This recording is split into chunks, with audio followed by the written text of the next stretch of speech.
Good morning, everybody. Come along for the ride. Let's see what we can get into today.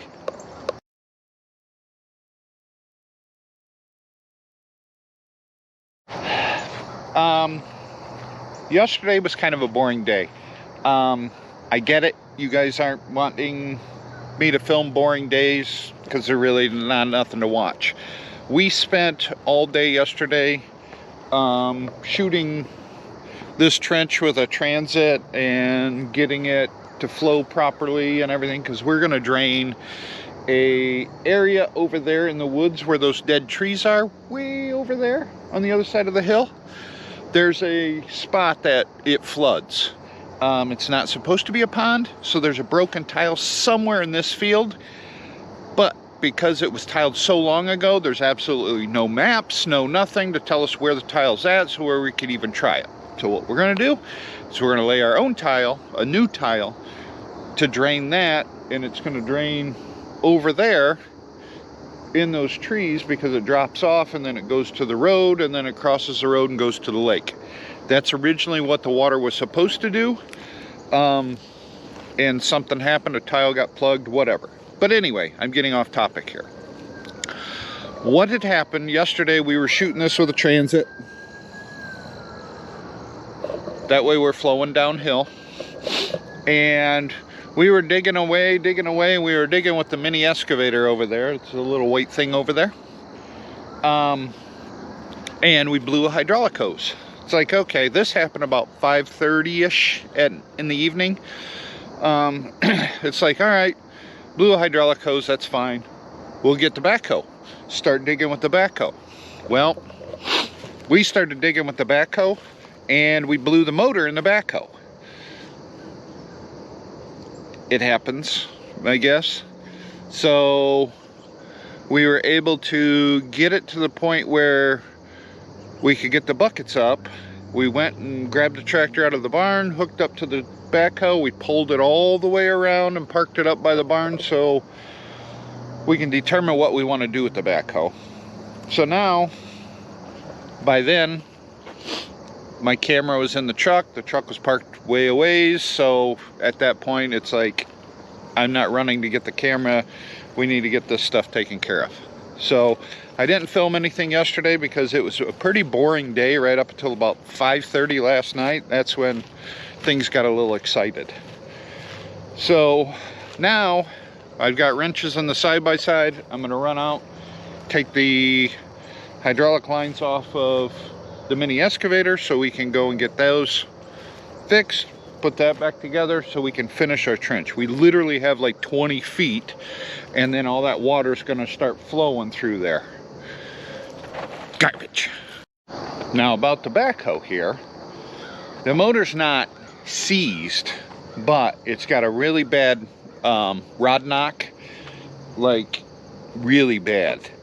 So we're trying to determine, this is an old girl. She's beat up. She's got windows broken out of it. She's an old girl. She's got a lot of hydraulic leaks. We're trying to determine, do we scrap it? Do we rebuild the motor? I mean, what's it worth? I mean, there's a lot of variables we're thinking over right now. So she's going to sit right here until we make the decision and figure out what we're going to do with it.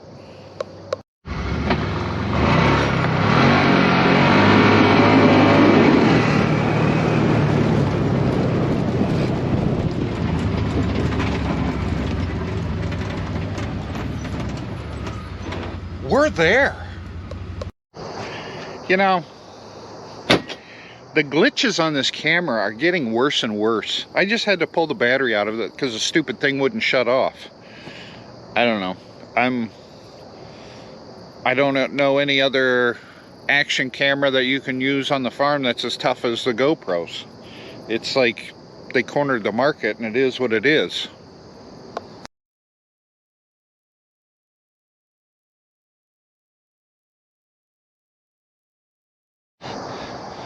Alright, we got that little hose taken off. Now it's time to go see if I can get it fixed. Got the new hose. This hose here It cost a whopping $15. So honestly, this was kind of a inexpensive fix. That's awesome. Come here, I want to show you this. We literally have from right here to right there to go when the backhoe went down on us. I got about 20 feet. And then after the trench is finished, all I got to do is pop this little piece here, and then all that water is going to flood. So let's get the hydraulic hose on, make sure we've got oil in the machine. The fuel light was getting low, or not the fuel light, but the fuel gauge was showing it was getting a little low, so I brought out 5 gallons of fuel. We'll dump that in there and we'll get to work on this thing.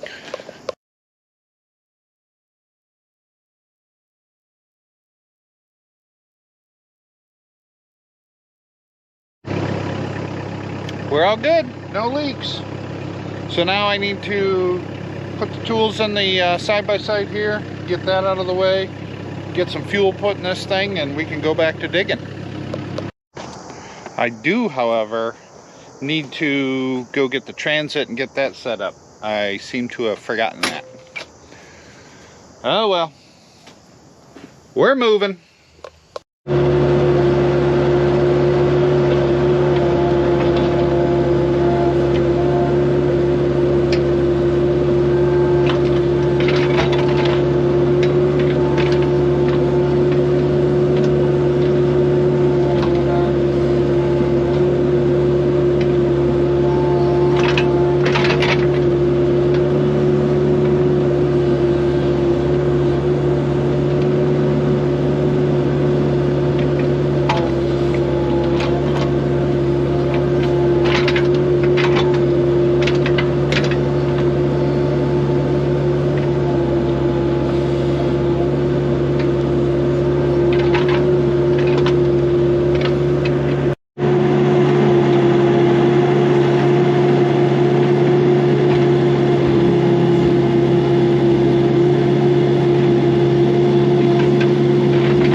Dam's about to get ready to be popped here.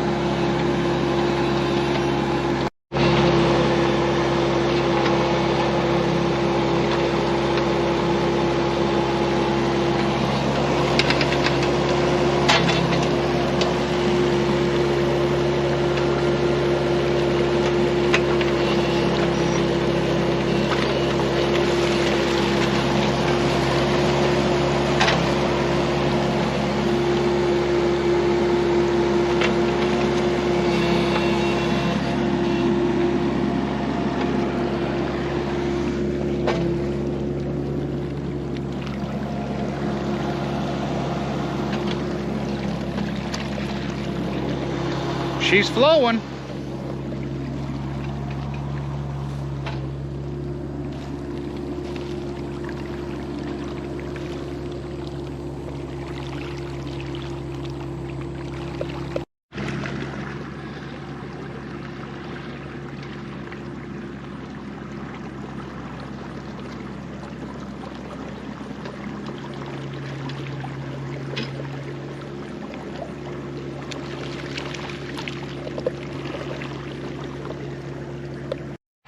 So now what this water is going to do is it's going to travel down our trench all the way through our field there, and we kind of dug a hole at the other end because we don't want it to completely flood the neighbors out.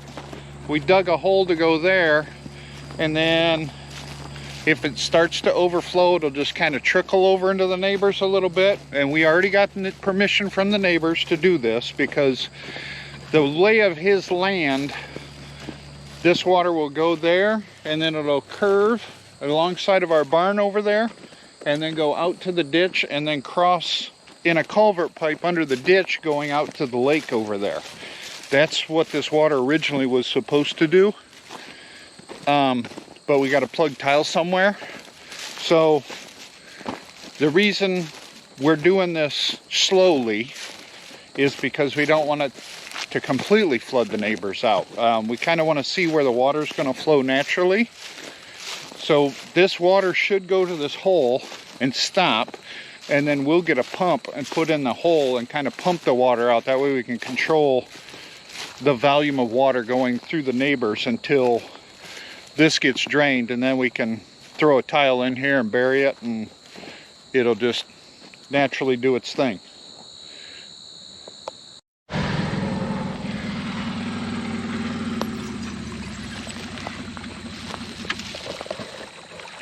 Apparently we picked up some straw along the way.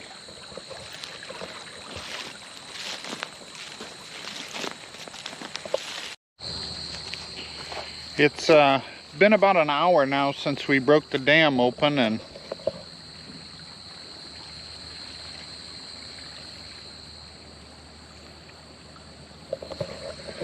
still flowing pretty good.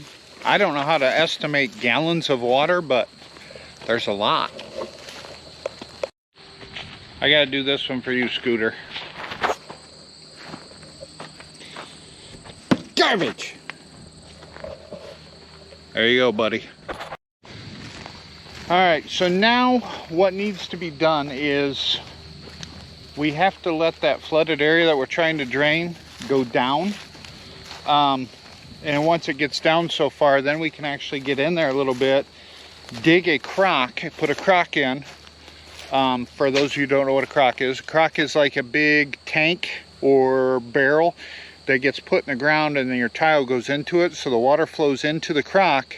Once the crock fills up to where your tile is, then the tile takes it to wherever you want it to go. But anyway, we need to put a crock in, lay our tile, and then cover this back up, because those pine trees over there, we got a bean field on the other side of those pine trees, so we have to be able to cross this trench in the next few weeks to go back there and cut beans. So this is not something that's going to stay open for a real long time. We're kind of just getting that water to get out of there, get it down, so we can figure out the lay of the water and where it's going to go on the neighbors, so we can get tile put in.